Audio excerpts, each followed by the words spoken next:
শুরু করিতেছি মহান রাব্বুল আলামিনের দরবারে।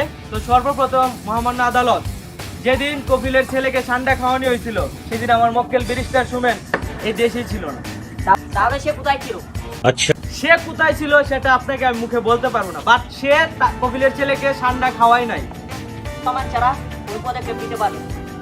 মহামান্য আদালত, কপিলের ছেলেকে ঠান্ডার বদলে গুল খাওয়াইয়া যে 2 দিন হসপিটালে ভর্তি রাখানো হয়েছে সেই কাজ আমার মক্কেল ব্যারিস্টার সুমন করে নাই।